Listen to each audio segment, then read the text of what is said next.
চট্টগ্রাম প্রেসক্লাবকে জুয়ার আখড়া বলে অভিযোগ করেছেন উপদেষ্টা মাহফুজ আলম।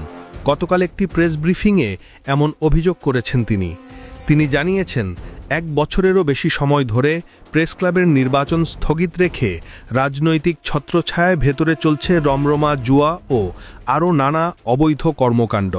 চিটাগাং প্রেসক্লাবের ইস্যু আমি গত 1 বছরে সলভ করতে পারি না, because of the political parties involvement there. ওখানে পলিটিক্যাল পার্টি এবং ওখানে জুয়া চলে, ওখানে আরো কি চলে, এবং আমি ওগুলো ডিসি কে বলে বন্ধ করতে পারছি কিছুটা। কিন্তু এই যে সাংবাদিক, এই যে প্রেস ক্লাবের ইস্যুটা, ওখানে রাজনৈতিক দলগুলোর কারণে এটা এখনো একটা নির্বাচন হয় নাই। 1 বছরে একটা নির্বাচন হয় নাই প্রেস ক্লাবে, Chittagong press club. So this is the reality we are living in. তথ্য উপদেষ্টা মাহফুজ আলম নিজেই এই লজ্জাজনক বাস্তবতার কথা স্বীকার করেছেন। তার বক্তব্যে প্রকাশ পেয়েছে নিজের অসহায় অবস্থার কথা, যা আবারও প্রমাণ করছে দখলদার গোষ্ঠীর শক্তি ও প্রভাব কতটা গভীর।